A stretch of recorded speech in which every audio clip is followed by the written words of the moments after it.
Hello and welcome to market check at Deven Chauksey. भारतीय बाजार की चाल, शुक्रवार का ट्रेडिंग सेशन, हफ्ते का कह सकते हैं आखिरी कारोबारी सत्र और विदेशी बाजार से कैसे संकेत है और उसका असर भारतीय बाजार पर। आइए समझते हैं। शुरुआत विदेशी बाजार में यूएस मार्केट से अगर करें, बीती रात यूएस मार्केट्स में हमने देखा अच्छी खासी मजबूती देखने को मिली। Of course they ended higher on Thursday, boosted by slightly higher expectation of near term interest rate cuts following US retail sales in January. और ये जो रिटेल सेल्स के आंकड़े आए थे ये बिलो इकोनॉमिस्ट एक्सपेक्टेशंस आते हुए दिखे और उसके बाद हमने देखा कि यूएस मार्केट्स में एक इम्पैक्ट आता हुआ। डाउ जोन्स की अगर बात करें, बेस्ट परफॉर्मिंग मेजर इंडेक्स देखने को मिला। ऑलमोस्ट हमने देखा अच्छी खासी मजबूती के साथ डाउ, एसएनपी और नैस्डैक की तुलना में अगर आप देखेंगे तो डाउ जोन्स जो है वो इन कंपैरिजन काफी अच्छी मजबूती दिखा रहा था। एसएनपी 500 में भी हमने देखा बेस्ट परफॉर्मिंग सब सेक्टर कहा जा सकता है, वहां पर भी अच्छे खासे गेन्स। और टेक्नोलॉजी स्पेस में अगर देखें, कल जब हम विदेशी बाजार डिस्कस कर रहे थे, टेक्नोलॉजी स्पेस से सहारा था। नैस्डैक में या technology heavy counter index Nasdaq में हमने देखा कि मजबूती नहीं नजर आई, तो डाउ जोन्स और एसएनपी ने बाजार को संभालने का काम किया यूएस मार्केट्स के। बेंचमार्क 10 ईयर ट्रेजरी यील्ड की अगर बात करें, it's now around 4.24%, down from a 2 month high of 4.3% reached on Wednesday. तो बुधवार के सत्र में जो हमने देखा था 2 मंथ हाई, 2 महीने के उच्चतम स्तर थे, वहां से अब नीचे जाता हुआ 10 ईयर ट्रेजरी या बेंचमार्क 10 ईयर ट्रेजरी जो यील्ड है वो नजर आया। तो क्लियरली कहा जा सकता है कि यूएस के मार्केट्स जो थे पॉजिटिव थे। इसके अलावा एशियाई बाजार की अगर बात करें, इवेंचुअल इंपैक्ट एशियाई बाजार में भी देखने को मिला। निक्केई में हमने देखा ऑलमोस्ट 2% का सर्ज, इनफैक्ट 1.8% सरपास करता हुआ, और हमने देखा marking its highest level in 34 years and nearing its all time high. जी हाँ, जापान के बाजारों में काफी अच्छा एक्शन देखने को मिला। साथ ही टॉपिक्स इंडेक्स की अगर बात करें, वहां पर भी gains rising almost 1.3% to approximately 2625, वहां पर भी मजबूती देखने को मिली। ये मूवमेंट्स क्यों आ रही हैं और कैसे आ रही हैं? These movements occurred a day after Japan was surpassed by Germany as the world's third largest economy. जी हाँ, and entered into a technical recession. इसका जिक्र हमने कल भी किया था। रिसेशन डेटा जो है वो फ्यूल करता है expectation that the Bank of Japan would maintain its ultra loose monetary policy, और इसी के चलते यहाँ पर इस तरह के संकेत देखने को मिले। साउथ कोरिया के बाजार में भी हमने देखा अच्छी खासी मजबूती के साथ ही सत्र शुरू होता हुआ, of course mirroring overnight gains in the Wall Street after a drop in US retail sales, which helped ease investors' concern over overheated consumer spending. So clearly ये जो triggers रहे, economic indicative actions रहे, retail sales के आंकड़े US में जो आते हुए देखने को मिले, उसका असर था जो कि यूएस के बाजार में और उसके बाद एशियाई बाजार में देखने को मिला। कोरियन वॉन की अगर बात करें, करेंसी की अगर बात करें, वहां पर भी ट्रेंड देखने को मिला and the benchmark bond yield वहां पर भी इंक्रीज ही देखने को मिला। कॉस्पी इंडेक्स में हमने देखा आधे से 1% की मजबूती। तो सुबह सुबह शुक्रवार के दिन विदेशी बाजार से संकेत जो थे वो काफी पॉजिटिव थे। आइए कमोडिटी मार्केट की चाल को देख लें। ब्रेंट क्रूड फ्यूचर्स में हमने देखा स्टेडी मूवमेंट था, $83 अ बैरल फ्राइडे सेशन में देखने को मिला, and they were quite on track to post gains for the second consecutive week, supported by geopolitical uncertainties in the Middle East and efforts by OPEC plus to reduce oil supply. Additionally oil prices की अगर बात करें, वहां पर 1% का एक jump देखने को मिला थर्सडे सेशन में, as weaker than expected US retail sales data led to the sell-off in the dollar. So clearly currency की चाल पर जो असर पड़ता हुआ देखने को मिला यूएस रिटेल सेल्स डेटा का, उसका इवेंचुअल इम्पैक्ट कमोडिटी मार्केट पर भी पड़ा। मीनवाइल गोल्ड की अगर बात करें, स्टेबलाइज है ये फ्राइडे सेशन में अगर देखें, बट कह सकते हैं कि still it was poised to decline for the second week in a रो।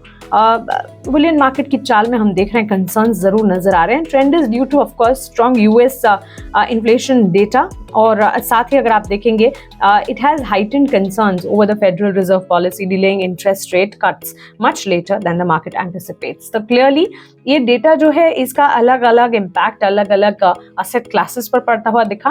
बहरहाल अगर यूएस मार्केट्स और एशियाई बाजार या इक्विटी मार्केट्स की बात करें, तो US markets in fact global markets के लिए ये जो है संकेत बेहतर रहे, और उसी का असर हमने देखा कि यूएस और एशियाई बाजार दोनों अच्छा खासा एक्शन दिखा रहे थे। अब आइए डोमेस्टिक मार्केट्स की चाल पर। शुक्रवार के सेशन में डोमेस्टिक मार्केट भी काफी अच्छा एक्शन, ऑफकोर्स क्योंकि पॉजिटिव ग्लोबल सेंटिमेंट आते हुए देखने को मिले, favourable US retail sales data देखने को मिले।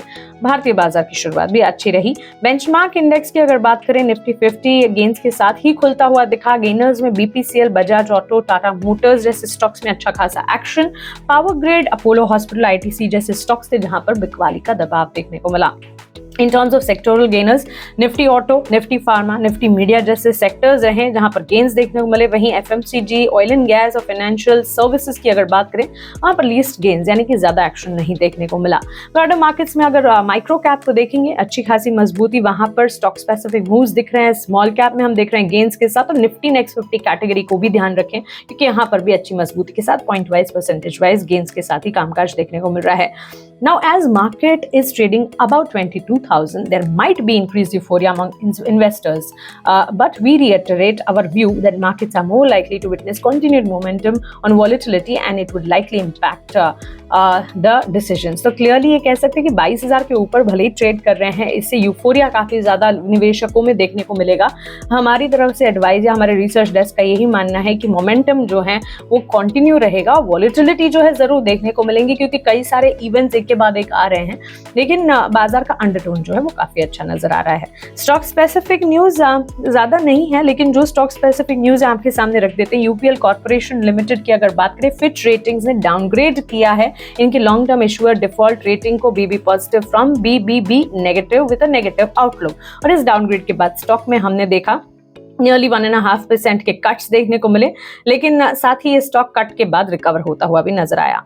ईपैक ड्यूरेबल के Q3 FY24 के नतीजे आते हुए दिखे, जिसमें कंपनी की आय में बढ़त देखने को मिली, ज्यादा नहीं लेकिन करीब 1 से 1.5% तक की बढ़त। मार्जिन सिग्निफिकेंटली इंप्रूव होते हुए देखने को मिले और नेट प्रॉफिट में भी हमने देखा एक अच्छा खासा एक्शन। इनफैक्ट कह सकते हैं कि नुकसान से घाटे से कंपनी मुनाफे में आती हुई दिखी। 6 करोड़ का घाटा झेल रही थी, वहां से करीब 5 करोड़ का मुनाफा, घाटे से मुनाफे में आई कंपनी।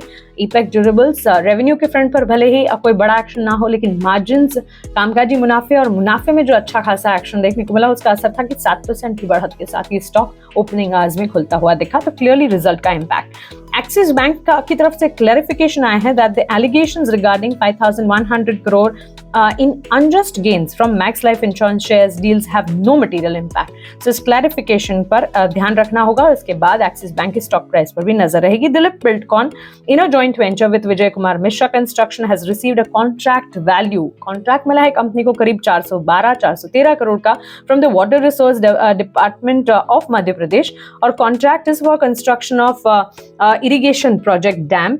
और इसी के चलते इस कॉन्ट्रैक्ट विन की जो खबर आई, डील विन की जो खबर आई, उसके चलते स्टॉक में दिलीप बिल्डकॉन की करीब 6% की मजबूती। एंड लास्ट, बीएल कश्यप इंसान कंपनी ने एक ऑर्डर हासिल किया है 208 करोड़ का from Manyata promoters for the construction of blocks D1 and D2 at the Embassy Manyata business park campus in Bangalore. So इस कंपनी को भी एक ऑर्डर विन मिला है करीब 208 करोड़ का, जिसके चलते स्टॉक में 5% का इजाफा है। सो स्टॉक्स में जहां जहां न्यूज है, जहां जहां रिजल्ट है, उसका इम्पैक्ट है। विदेशी बाजार के संकेत अच्छे हैं। शुक्रवार के ट्रेडिंग सेशन में भारतीय बाजार की भी ठीक ठाक शुरुआत होती हुई दिखी है। सेकंड हाफ भी ऐसा ही रहे, ऐसी उम्मीद रहेगी। शुक्रिया।